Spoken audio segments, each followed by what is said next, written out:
Si Senator Coco Pimentel, kinasuhan niya si BBM, si Tambaluslos,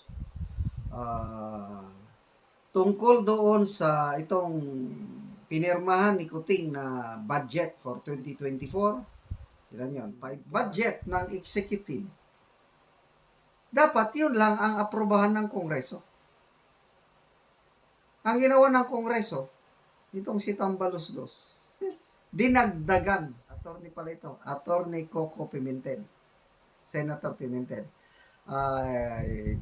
If my memory serves it right, pangalawang kaso na ito na isinampa sa Supreme Court. Ang una, yung Maharlika Investment Supreme Court. Ito na, budget for 2024 sa kagagawan ni Tambaluslos. Pinirmahan naman itong si Mr. BBM. 450 billion. Ito nga mga kababayan, bago natin ituloy ang video na ito, kung bago ka lang sa aking YouTube channel baka pwede makahingi ng like at subscribe at click mo na rin ang notification bell para updated ka sa aking nilalabas na bagong video. Salamat po. Okay, so kanina nakita ko post ng DZAR or Laban Kasama ng Bayan. Nagpunta na po si Senator Coco Pimentel, kinasuhan niya si BBM, si Tambaluslos, tungkol doon sa itong pinirmahan ni Kuting na budget for 2024. Ilan yun? 5.7 trillion pesos. Mayroong naisingit ang program expenses amounting to 450 billion pesos. Okay lang sana kung 450 million. Kaya malaki na rin, 450 million. Ang daming Pilipino na kahit 1 milyon hindi nga nakahawak. How much more yan? 450 billion pesos ang program expenses. So, according to Senator Pimentel, kaya saludo ako kay Senator Coco Pimentel. Unconstitutional yun. Kasi,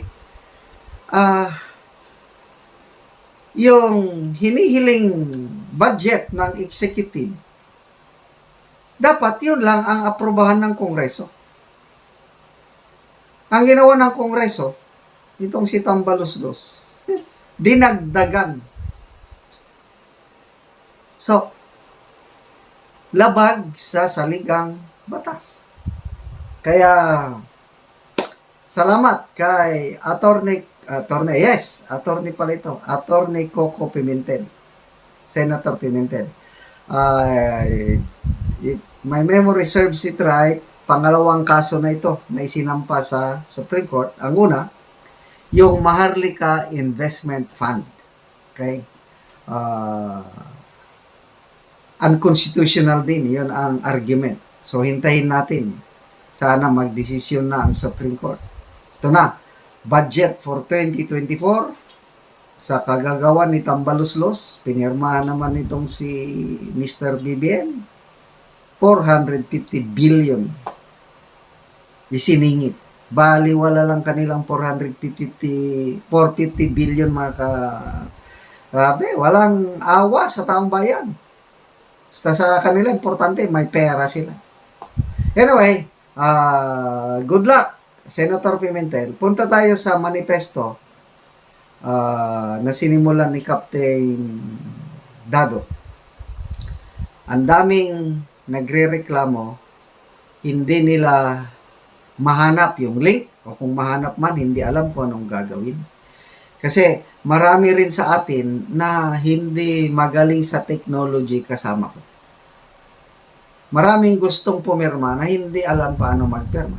Kaya na yung latest vlog ko kanina, sabi ko, kung yung sinimulan ni Captain Dado is online manifesto, ito support.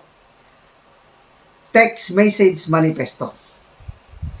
Yung hindi alam, mag-open sa link at ilagay ang pangalan at ilagay ang email address. Pwede na kayong makaboto. Okay? May ginawa akong manifesto na parehas lang sa manifesto ni Captain Dado. Sinamarize ko lang, tinagalog ko. Tapos kung gusto nyo, i-text nyo lang yung pangalan ninyo, edad at address, cellphone number. Yun na, nakaboto na kayo. Para marami, millions ang ating target. So ito po, isinulat ko na ito yung manifesto. Sulat kamay lang. Basahin ko ha. January 4, 2024. Manifesto ng Taong Bayan. Kami nagpapahayag na hindi na namin kilalanin si Ferdinand R. Marcos Jr. bilang presidente ng Pilipinas dahil wala na kaming tiwala sa kanya. Betrayal of public trust. Sa makatuwid, nabudol kami sa kanya. Aming kilalanin na si BP Sara Duterte bilang presidente ayon sa konstitusyon ng Pilipinas. Aming ipirma ang aming mga pangalan. So, yan na. May initial na akong natanggap na text. 6. Julio M. Bison, Eulalia Bison, Eduardo Bison, Cristina Soriano, Virginia Balisi Dian, Roger M. Libot. Initial lang to kanina. Yung gustong mubutar, mubutar. Parang butar ito dahil snap election ito na siguradong mananalo si BP Sara, siguradong talunan si Mr. BBM. It's a snap election, kaya boto na kayo. Ito, i-text nyo lang dito yung inyong boto. Okay? Importante, pangalan, edad, address, ano ito? Cellphone number. Importante yung cellphone number para matawagan. Para kung may mag-question sa atin, peke na tao yan, di tawagan natin. Yung edad, importante yung edad, kay baka naman minor de edad, hindi pwede. Yun lang voting population. Di ba? Ang address, bayan, at saka ano na lang, Cagayan de Oro City, pwede na, wag na yung barangay. Okay? So, petition na po tayo. Doon sa online manifesto, 8,000 na ngayon. Okay? So, that's 5 days. Aywan ko dito sa akin, ito total ko mamaya kung sa isang araw maka 1,000 ako, di okay, di dagdag. Anam-anam kung sa Bisaya. Ginagmay apan kanunay. Para bang unti-unti lang, basta everyday may nadadagdagan na perma. Ganon ang prinsipyo ng mga kapatiran nating inchik yung ganansya ng inchik, konting patong lang. Kailang balik-balik ang mga customer dahil mura lang. Ang gayaman ng mainchik dahil hindi nila pinatungan ng alaki yung kanilang mga paninda. Ganito lang din. Kasi tinatawanan daw ng Malacanang ang ating manifesto. Kasi 7,000 pa lang. Anong magagawa ng 7,000? Wala nga naman.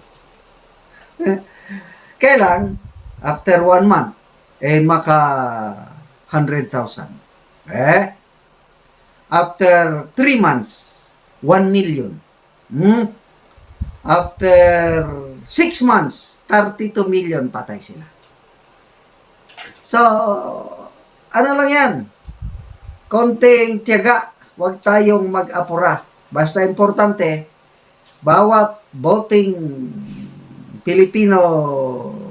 age Pilipino, ipahayag natin ang ating pagkadisgusto sa presidenteng ito na nabudol tayo.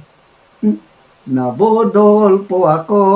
And by the way, tungkol naman sa tungkol sa gurguran time. Yung tinanggal na ang Facebook page ni na Maharlika sa Sasot at Banatbay at may isusunod pa. May kinumpos akong kanta kagabi. Ulitin ko lang ngayon yung hindi pa nakarinig.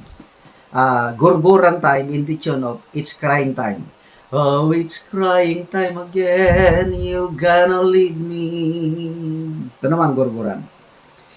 Oh, it's gurguran time right now, mga kababayan. Maharlika Facebook page, una nilang tinatake down. Si Sasasot naman, sinunod nilang binanatan. Pagkatapos nito, banatbay, nawala rin sa kahanginan. Sino kaya kanilang isunod? Gurgurin o ipatumba?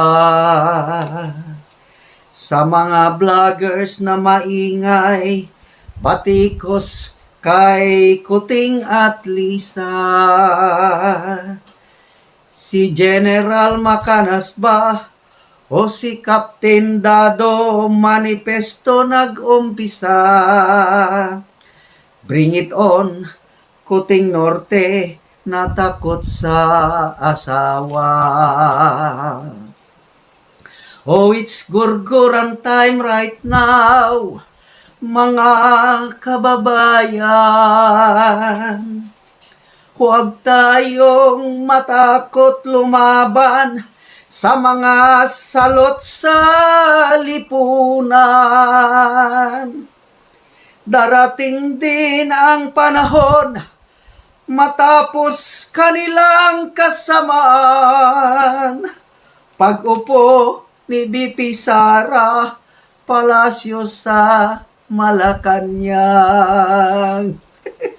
Gusto nyong umupo si BP Sara sa Malacanang? Hindi! Yung manifesto. Pirma na kayo doon. Yung nakakaalam. Yung, ano ito? Link. Alam niyo ang technology. Boto kayo sa online. Diyan na. Yung hindi marunong. Yung boto kayo, text la message lang. Ulitin ko. Nagrereklamo na ang aking sister-in-law. Sabi niya, kuya, hindi na makaya. Ang dami nang nagte-text. Sige lang. Basta i-text nyo para ma-count ang inyong boto, ang inyong perma. Dahil seryoso po ito.